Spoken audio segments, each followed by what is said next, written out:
Unit 5. Note completion and true or false. Listening activity number 19. You will hear a dialogue about accommodation in the UK. As you listen, fill in the gaps in the notes below and then answer the questions. Terry, who is from Australia, is talking to his friend Mary, who came to study history at Leeds University 2 years ago.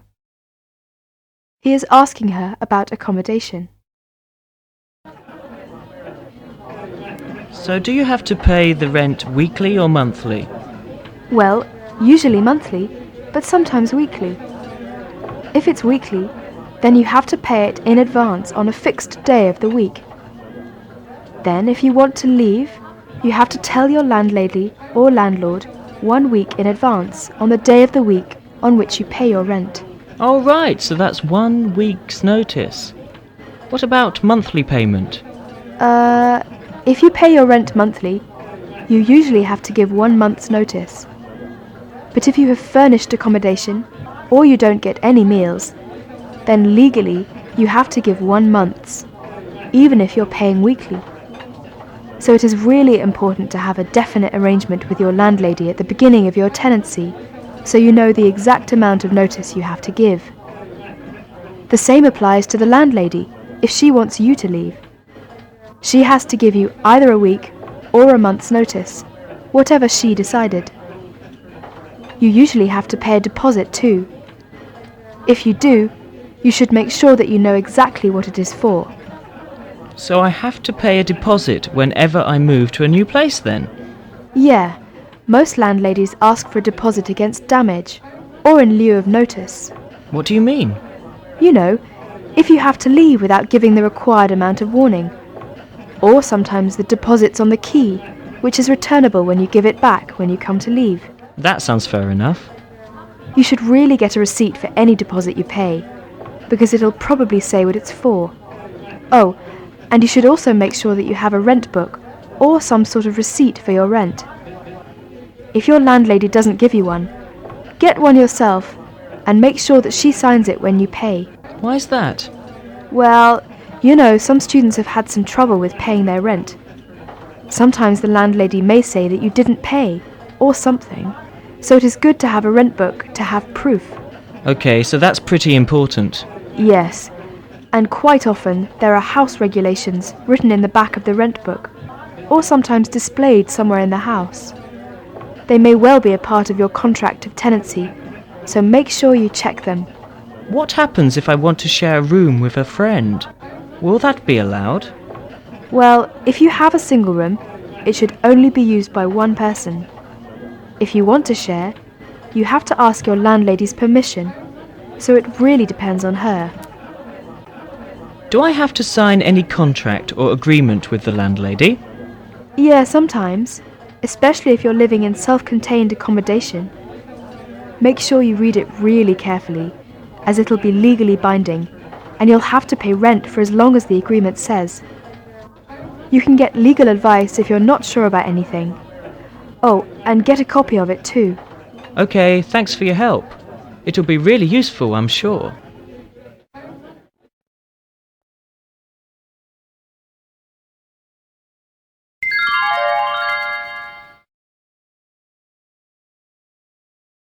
Listening activity number 20. You are going to listen to a conversation between 2 students. As you listen, complete the following notes and answer the questions. Now listen to the conversation. I hear you live in lodgings. How do you get on with your landlady? Oh, really well actually. Yeah? I'm thinking of taking lodgings. Have you got any tips on living with a landlady or landlord? Well, basically I just try to fit in with the customs of household. So right at the beginning, you should find out when meals are served and be punctual for them. British people seem to get quite annoyed if you are late for the dinner table. What about having friends round? Yeah, it's a good idea to ask your landlady when the most convenient times are, and also for things like having a bath or receiving telephone calls. If you know you're going to be late for a meal, or late home at night, you should let her know so she can save your dinner or give you a key. Do I have to do any housework? No, you don't have to at all, but I'm sure your landlady would be really glad if you kept your part of the house clean and tidy, and made your own bed, things like that. Of course, if you live in your own flat, you'll have to do the housework yourself. What about gas or electricity? Is that included in the rent? Sometimes, but usually it's an extra charge in lodgings. There'll be a meter, which you have to put coins into. Oh, I've never seen one before. How do you use it? Well, they vary quite a bit. You'll have to ask about how exactly it works. You may have to use some extra blankets. Not all places have central heating, and bedrooms can get pretty cold in the winter. Oh no, I can't stand the cold. Oh, it's not too bad. If it's really cold, you can buy a hot water bottle to warm the bed up before you get in. It would be very expensive to heat your bedroom throughout the night. Good idea. I'll get myself a hot water bottle for winter. Yeah, gas and electric heaters shouldn't really be left on all night anyway, unless you have good ventilation. If there is a gas fire in your room, you should really be careful about turning the gas tap off before you go to bed. Oh yes, I always check the gas before I go to bed or go out. You mustn't blow out the flame on the gas fire, or turn on the gas without lighting it immediately. Yeah, you have to be really careful with gas. Also, the voltage in the UK is 240 volts, so you should make sure that if you use any electrical appliances, it's the right voltage. I used my hairdryer without checking when I first arrived and fused all the lights. I'll check all my stuff before I leave then. Thanks for the advice.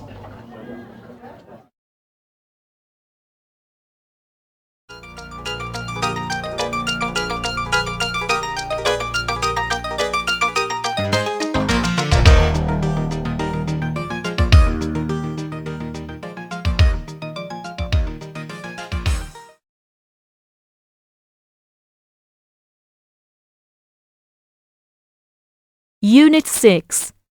Summary. Listening activity number 1. You are going to hear a talk about security in the UK. Listen to the talk and complete the statements below by writing no more than 3 words in the spaces provided. In large cities, for instance London, and crowded places such as airports and stations, there is the risk of theft. We do not want you to suffer the distress of losing important documents and valuables as soon as you step onto British soil. So here are some important do's and don'ts. Don't carry more cash than you need for daily expenses. If you stay at a hotel, do ask the manager to keep large sums of cash, documents and valuables in the hotel safe and give you a receipt for them.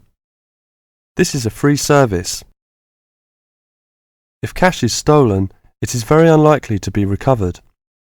Do keep separately a note of the serial numbers on your traveller's checks, so if they are lost you can inform your bank. Do take particular care of bank and credit cards. Do carry wallets and purses in an inside pocket or a handbag. Don't ever leave a bag unattended and make sure it is securely fastened when you are carrying it. Do carry jewellery and valuables such as cameras, radios and typewriters on you or with you, and keep a note of any serial numbers. Do take special care of your passport, travel tickets and other important documents. Documents are at risk particularly at airports and stations where it is obvious that most people will be carrying them. Do make a note and keep it in a safe place of the number of your passport, its date and place of issue. This makes replacement easier if you are unlucky enough to lose it.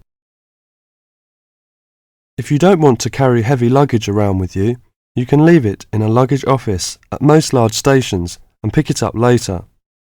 Keep the receipt so that you can reclaim your luggage. Check the opening hours or you may find your luggage locked away when you need it again. If you lose any of your luggage in transit, take this up immediately with the officials of the airline or shipping line. But don't worry too much. 98% is found within 3 days. If you lose anything, go first to the lost property office at the airport or station, as it may have been found and handed in. If you lose your luggage in the street or suspect it has been stolen rather than gone astray, find the nearest policeman who will advise you what to do.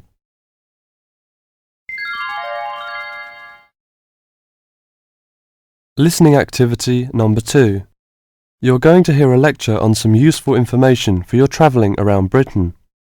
Listen to the first part of the lecture and complete the notes below by writing no more than 3 words in the spaces provided. Good afternoon and welcome to this session on Britain. This afternoon I would like to provide some useful information for you about travelling around Britain. Britain has over 700 tourist information centres. You will find them at major ports, airports, stations, historic landmarks and towns and holiday centres, so just look out for this sign that says Tourist Information. The staff will be able to answer your holiday queries as well as provide essential maps, guides and brochures. Tourist information centres at major ports and airports in London and addresses of British Tourist Authority European offices are all listed on the tourist information centres. Now let's talk about the telephone in Britain. You know, Britain is well supplied with public telephones. Street kiosks take 10-pence coins. In city centres, mainline railway stations, airports and central London underground stations, payphones and card phones are in operation. For the latter, small plastic phone cards are used, and these come in 10, 20, 40, 100 and 200 units, and can be bought at post offices, news kiosks, station bars and shops where the green and white card phone sign is displayed. When using the different public telephone systems, make sure you read the dialling instructions carefully. Now, let's see the banks in Britain. There are 24-hour banks at London's 2 main airports. One is Heathrow and the other is Gatwick. Otherwise, banks are normally open from 9:30 to 15:30 hours, Monday to Friday. Barclays Bank and National Westminster Bank offer a Saturday morning service at some of their branches. National Jara Bank has 42 bureaux de change located in post offices throughout the country in main tourist areas. Opening hours are 9 o'clock to 17:30 weekdays, 9 o'clock to 12:30 Saturday mornings. One exception to this is the Trafalgar Square office, whose opening hours are 8 o'clock to 20 o'clock weekdays and Saturdays, and 10 o'clock to 17 o'clock on Sundays. The Bureau de Change services are available to overseas visitors.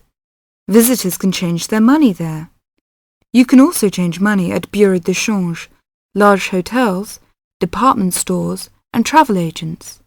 Be sure to check in advance the rate of exchange and the commission charged, as these vary considerably.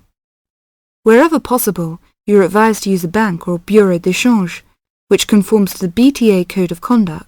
In most cases, this is indicated by display of the code.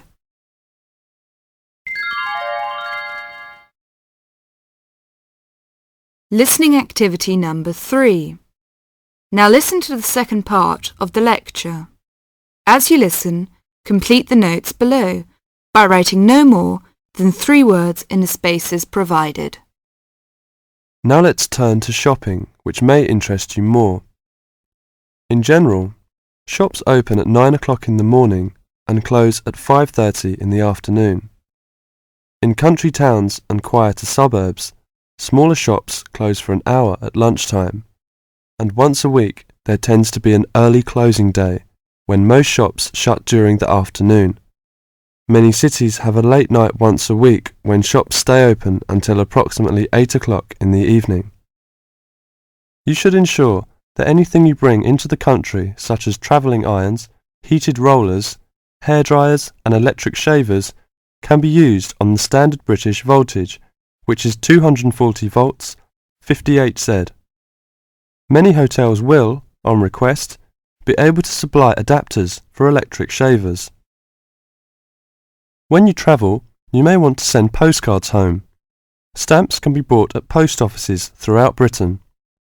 They are open from 9 o'clock to 5:30 Monday to Friday, and until 12:30 on Saturday. Stamps can also be bought at postal centre stamp dispensers, at large stores and major tourist attractions. For posting letters, you don't have to go far before finding a red painted letterbox. Alternatively, use the letterboxes at post offices. You may ask how much to tip in hotels and how much it is for a taxi. There are no fixed rules on tariffs about this, and the following is intended only as a guide to customary practice. Most hotel bills include a service charge, usually 10 to 12%, but in some larger hotels 15%. Where a service charge is not included, it is customary to divide 10 to 15% of the bill among the staff who have given good service. In restaurants, if a service charge is not included in the bill, then 10 to 15% is usually left for the waiter. For porters, we usually give 30p to 50p per suitcase. For taxis, 10 to 15% of the fare. Hairdressers, £2 according to how much work they have done, plus 50p to the assistant who washed your hair.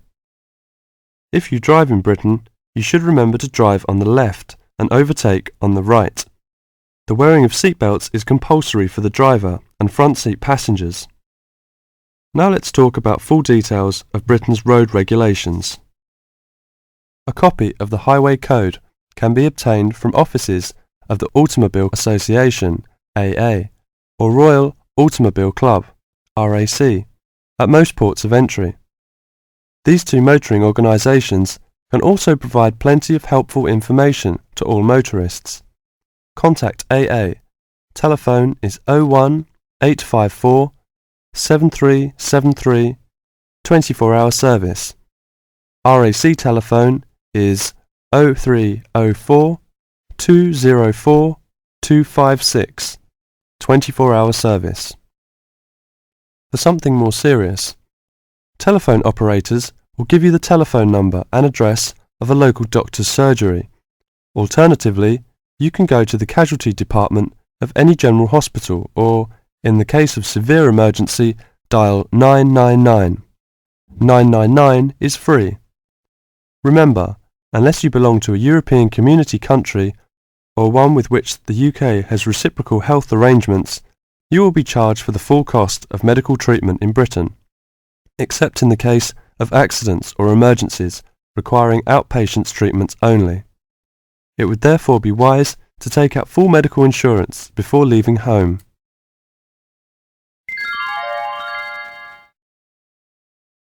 Listening activity number 4. You are going to hear a dialogue between two students talking about how Parliament makes new laws. As you listen, complete the notes below by writing no more than 3 words in the spaces provided. Hi there, Alison. How are you getting on with your tutorial paper? Oh, I haven't finished yet. Chris, could you tell me how Parliament makes new laws? This may help for my tutorial next week. OK, I'll be glad to help. You know, new laws can start in either the House of Lords or the House of Commons. They are usually proposed by the government, although they may be proposed by ordinary members. A law which is being proposed is called a bill until it is passed. Then it becomes an Act of Parliament. I see. What is the procedure that a bill has to go through? The bill first of all goes through its first reading, as we call it. This just means that the title of the bill is announced and a time is set for it to be discussed. Yes. And then what is the next stage? And the bill will go through the second reading, which is really the debate stage. The bill may be rejected at this stage. If it is an important bill, this may cause the government to resign. On the other hand, it may be passed, or there may be no vote. If the bill is passed, what will happen? If the bill is passed, it goes on to the committee stage, where a small group of members meet and discuss it in detail. Do all the members have to attend the meeting? It depends. For certain important bills, the whole House can turn itself into a committee, which means that the detailed discussion is carried on by all the members. When the committee has finished its work, it reports the bill and with all the changes that have been made to the House. The bill is discussed again at this stage.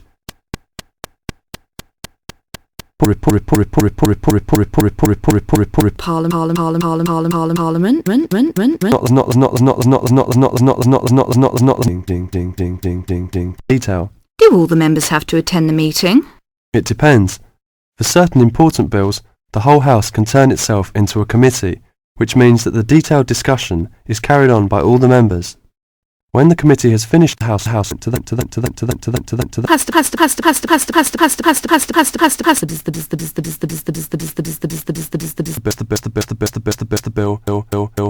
bill may not become law until the royal assent has been given, but this does not mean that the Queen decides on what will become law and what will not.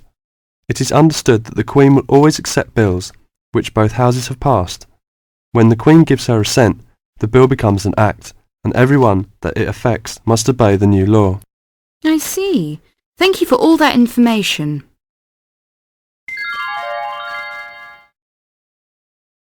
Listening activity number 5. You are going to hear a talk about the English policeman. As you listen, complete the notes below by writing no more than 3 words in the spaces provided. The English policeman has several nicknames, but the most frequently used are Copper and Bobby. The first name comes from the verb to cop, which is also slang, meaning to take or to capture, and the second comes from the first name of Sir Robert Peel, the 19th century politician who was the founder of the police force as we know it today. An early nickname for the policeman was Peeler, but this one has died out. Whatever we may call them, the general opinion of the police seems to be a favourable one, except, of course, among the criminal part of the community, where the police are given more derogatory nicknames which originated in America, such as Fuzz or Pig. Visitors to England seem nearly always to be very impressed by the English police. It has, in fact, become a standing joke that the visitor to Britain, when asked for his views of the country, will always say, at some point or other, "I think your policemen are wonderful." Well, the British Bobby may not always be wonderful, but he is usually a very friendly and helpful sort of character. A music hall song of some years ago was called, "If you want to know the time, ask a policeman." Nowadays, most people own watches, but they still seem to find plenty of other questions to ask the policeman. In London, the policemen spend so much of their time directing visitors about the city that one wonders how they ever find time to do anything else. 2 things are immediately noticeable to the stranger when he sees an English policeman for the first time. The first is that he does not carry a pistol, and the second is that he wears a very distinctive type of headgear, the policeman's helmet. His helmet, together with his height, enables an English policeman to be seen from a considerable distance, a fact that is not without its usefulness. From time to time it is suggested that the policeman should be given a pistol, and that his helmet should be taken from him. But both these suggestions are resisted by the majority of the public and the police themselves. However, the police have not resisted all changes. Radios, police cars, and even helicopters give them greater mobility now. The policeman's lot is not an enviable one, even in a country which prides itself on being reasonably law-abiding. But, on the whole, the English policeman fulfills his often thankless task with courtesy and good humour, and with an understanding of the fundamental fact that the police are the country's servants, and not its masters.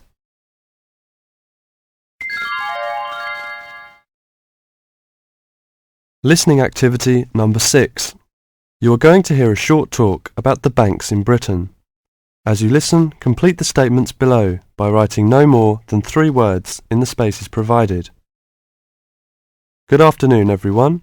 Thanks for turning up today for this short talk I'm going to give on student banking. Many of you are unfamiliar with the way banks work in this country, and today's talk should just give you a few starting points. Well, as you probably know, you'll need to open a bank account while you are here. The safest place to keep your money is a bank. Choose one that is near where you study. All the major banks in Britain offer special facilities for students and will be only too happy to explain how to open an account. The most useful type of account is a current account.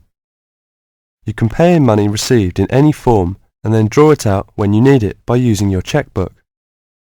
Writing out cheques in their name can make payments to other people.